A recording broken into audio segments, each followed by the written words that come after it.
Coach Randy Fichtner, he is now the offensive coordinator of the Steelers. He began with Pittsburgh in '07 when Coach Tomlin hired him as receivers coach. 3 years later, quarterback coach. Their relationship goes back to Arkansas State.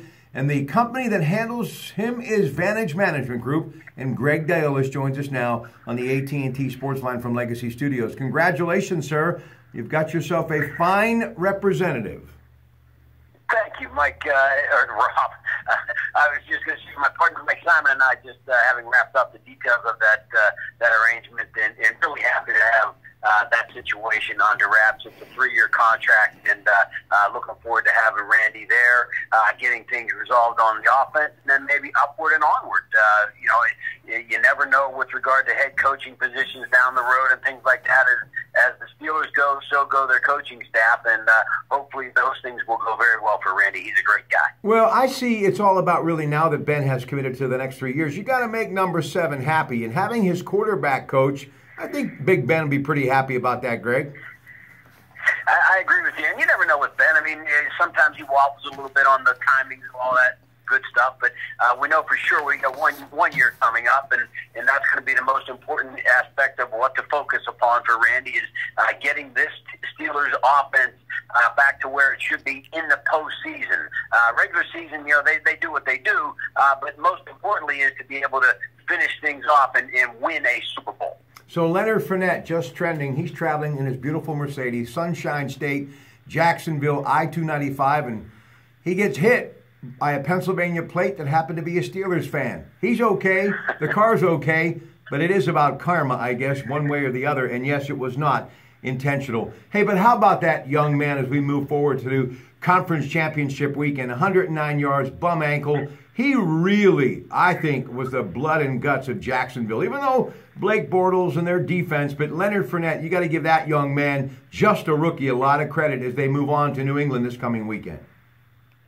You really do, Rob. And if you remember, he came into the league with a little bit of baggage. He voluntarily sat out the bowl game for LSU last year in hopes that he would be able to avoid injury and prepare for the draft, and ended up working out very well for him. I believe he was the 4th overall pick in the National Football League for the Jaguars, and really set himself apart during this season. I think he missed only one game and was able to battle through some things. Had a little bit of a twist in the ankle during the Steeler game, but by all reports, he's going to be fine and ready to rock and roll in New England this weekend. Now, Tom Brady was supposed to speak to the media today. He didn't. He'll do it tomorrow. He jammed his thumb when a teammate accidentally ran into his right hand and that thumb. He'll be okay.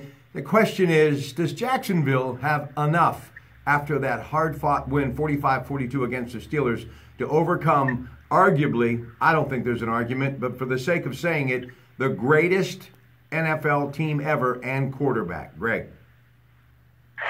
Rob, I didn't think they had enough to overcome the Steelers, so I certainly don't think they have enough to beat the New England Patriots, but that's why they play these games, and they did certainly show that they do have a little bit of offensive juice. And, could it be one of those situations where you've got New England with 2 coaches, 2 coordinators who are maybe looking down the road, both of whom are reportedly going to be moving on and become head coaches? So are they going to be able to keep their focus well enough through this game and then into the Super Bowl? It's going to be an interesting matchup.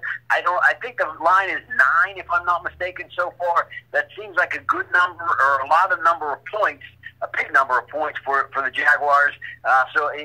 The betting public, I would think maybe lining up on the side of Jacksonville, but you got to go play the game. I like the matchup. I think it's going to be a fun game on Sunday. Don't forget to join News Radio 1020, KDK's Coons Market Black and Gold Sunday crew in the noon hour. Ted Arnaud, Greg and Bob and Bambino will be walking the line conference championship game. And the game's, of course, heard Westwood One Radio, 93.7 The Fan. Now, you got that game at 3:05. And just to give you an idea how much work people like your new client, the coach, put into their business, I was listening to some statistics today. They have it down to Tom Brady throws to his left 61% of the time. He throws to the running back out of the backfield 22% of the time. So these coaches earn their money, Greg.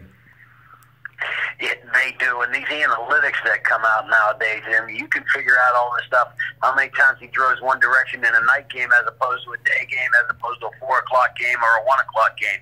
And sometimes that can be overbaked because, when you're calling plays, I don't think you necessarily are saying, well, hey, we go 61% of the time this way, we better change it up here. I think you go to where your strength is, and I think in New England situation, you go to whatever side that big old number 87, Rob Gronkowski's lined up.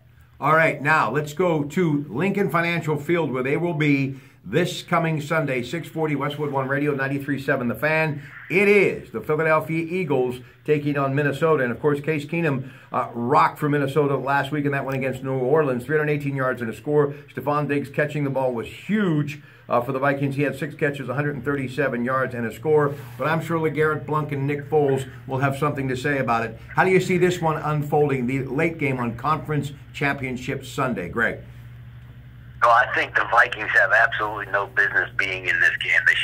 That game was put away, salted away. The Saints were destined to go to Philadelphia, and all of a sudden, crazy things happen on the way to the Forum, and boom, Diggs makes a great catch and goes into the end zone. They really screwed up everything that the Saints were going to go marching into.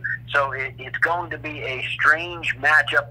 I'm looking forward to it. I'll be rooting, believe it or not, Rob, for Minnesota, because I really think that would be an intriguing situation to have the Vikings playing a home Super Bowl. It'll be the first time in history. Everybody's already talked about that, but it's really an interesting situation to have them in that new stadium, in their own digs, in their hometown, to have their own fans being able to root for them. It would really be a great atmosphere.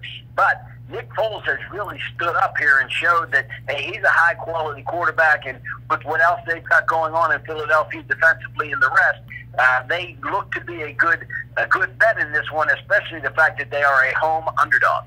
Ladies and gentlemen, he is Greg Diolich, Vantage Management Group. Mr. Diolich, we'll see you on the radio this weekend. Have a great rest of your week, okay? Good afternoon. Thank you, Rob. I'm looking forward to seeing you on Sunday. Take care, man. We'll be back talking Grammys with Scott Tatey, the entertainment writer that is from the Beaver Allegheny County Times, next from Legacy Studios. Stay with us.